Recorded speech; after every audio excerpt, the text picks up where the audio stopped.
Hello and welcome to Algebra 2 tutorial. In this video we are going to take a look at inverses. We've had slight hints of what these were along the way, but now we're going to look at them in a full video here. So it's a weird concept, and so we're going to start with what is an inverse, and then we're going to take a look at inverses algebraically, and we're going to take a look at inverses graphically and what those relationships are. So first, what is an inverse? So the best way I can think of looking at this is by starting with a very popular equation I'm hoping you've seen before, the Fahrenheit-Celsius conversion formula. So if you ever travel abroad, pretty much the rest of the world uses Celsius, but our minds are wired in Fahrenheit, and so you will continually be asking yourself what temperature it is. And they will give it to you in Celsius, so that will be your input.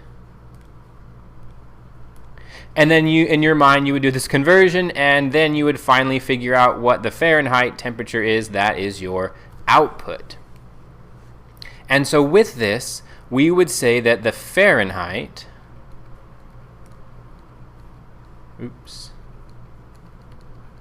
depends on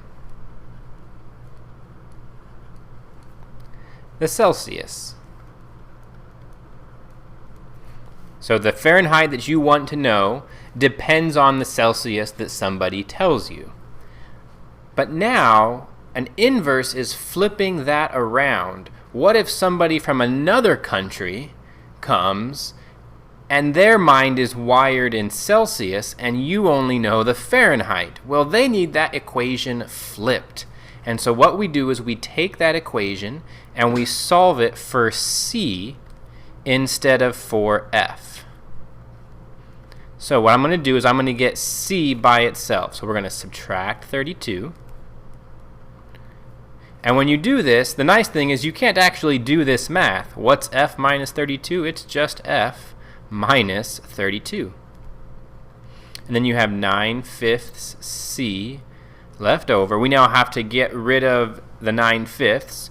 So we're going to multiply. I'm going to do this in two steps. Multiply by 5. So those go away. Now you have 9C is equal to 5. Now I didn't write the parentheses. I'm sorry, I should have. F minus 32. And then divide by 9. And so C, I'm going to write it up here, is equal to 5/9 F minus 32. So now for this person, say our exchange student who's coming to Merca, we would tell them the Fahrenheit, that would be their in, and the out would be Celsius, and that would make sense to them. So for them, Celsius depends on the Fahrenheit temperature. And I do apologize if I spelled that incorrectly. I probably did. So this process right here of switching the independent and the dependent variable is the process of inverses. All right, these two equations are inverses of each other. So we're switching the independent and the dependent variable. We are switching the y and the x. So that is going to be an important idea going forward. If I were going to put this equation into a calculator, I would have to take the f and turn it into a y, and it would be 9/5, and in the calculator the c would have to become an x plus 32, and we could plug that into a calculator. And if I were to plug this one into a calculator, this one would become my y, 5/9, and now f would become the x.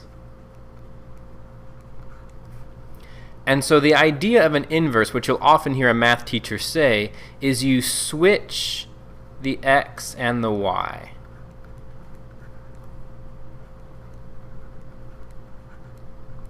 And that's one way we're going to do this algebraically, is by switching the x and the y. So the idea of an inverse is you're switching the independent and the dependent variable, solving for the other one. So that's kind of where this all sort of comes from and starts with.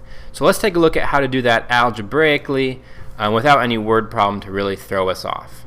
So here we have two equations. We'll work with this one first. So we want to find the inverse. And so what we do is we take the x's and we want to get x by itself. So to get x by itself, the first thing we do is minus 10 to both sides. That goes away. Oh, on the left side, y minus 10 is just y minus 10. On this side, you have 1/5 x squared. To get rid of, let's see, the next thing we have to get rid of is the 5. So we have to multiply by 5 on both sides. Now over here, when we multiply by 5, I'm not going to forget the parentheses. So everything has to multiply by 5. So that goes away. We are left with x squared here. And I think in my head I'm going to distribute here. So I've got 5y minus 50, it looks like now. And then one last step, we really want x completely by itself, so we do have to square root both sides. And now I'm going to flip it around. I'm going to put x on this side, now that it's my dependent variable, is equal to the square root of 5y minus 50. So here we have the inverse. Now, if we wanted to graph this on a calculator, we can't plug it in this way, because on a calculator, every single calculator graphs with a y equals. And so what we do is we now just switch these variables. Because this is now my dependent variable, we turn it into a y, so it looks like a dependent variable, and then you can plug it into the calculator. 5, and this is our independent variable, so we change that to an x minus 50. So a lot of math teachers will sort of lead with that step and then solve it. I don't know why I like doing it at the end. It doesn't really matter when you switch the variables. As long as they do get switched, that's what gives you the inverse. So let's lead with that step this time. Maybe that makes more sense to you. So now I want the inverse of this one. So a lot of people will say, first, switch the variables. So this one becomes an x, and the other one becomes a y. So I just flipped the letters around. And now you want to get y by itself. If you can see, our ending answer had y by itself. So to get y by itself, first thing we have to do, add 8 to both sides. X plus 8, you can't do it, so it stays x plus 8. That goes away. You're left with 1/4 y cubed. Let's see, next thing we have to do is get rid of that 4. So we're going to multiply by 4. And again, remember over here, because we have addition, we do need those parentheses. So the 4's go away. You're left with y cubed. And you might as well distribute here before going on. 4x plus 32. Now, it's been a little while since we've done this, but to get rid of that cube, we have to take the cube root. So we have to cube root both sides. That goes away. I'm going to put my dependent variable here on the left. Y is equal to the cube root of 4x plus 32. So that's sort of algebraically how this works without any word problem context. You just flip the x and the y and then get the y by itself, or just sort of do the algebraic steps and then flip them at the end. But you're basically, just switching the independent for the dependent variable and reversing that relationship.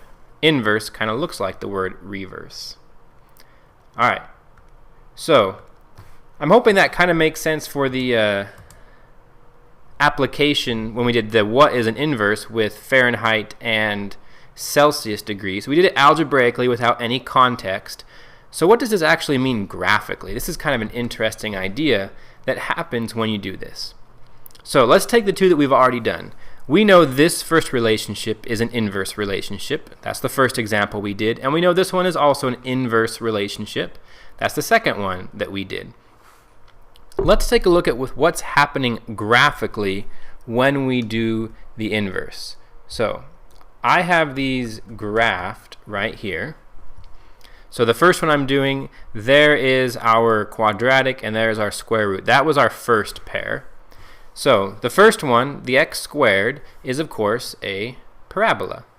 It's this green one. And the square root is this one right here. It's half a parabola. Now what is happening here? I want you to focus in on this part right here of the green parabola. So I'll highlight it here. That part. And I'm hoping you can see that that part of the parabola is exactly the same as this one. It's just been flipped. And it has been flipped over the line y equals x. And as I draw this, I'm hoping you can see that this is essentially a mirror. This top part is a mirror image to its inverse down here. They are mirrors of each other.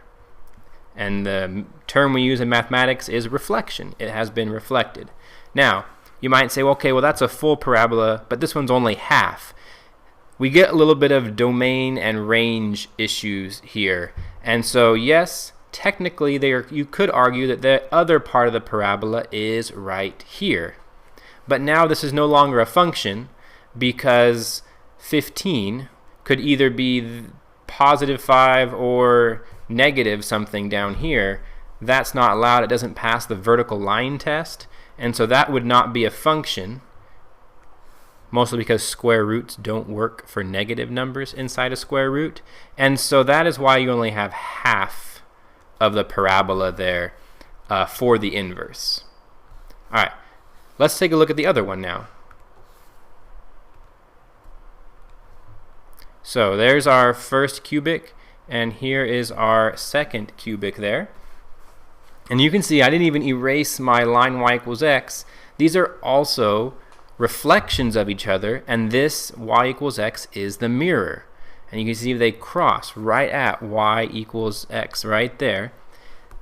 And yeah, they're just flipped over that line. It's kind of a really interesting relationship graphically between inverses, and it's a good way to check to make sure that they are being reflected over this y equals x mirror. So that will always happen when you have a inverse relationship. I want you to see that graphically. All right, let me erase all that.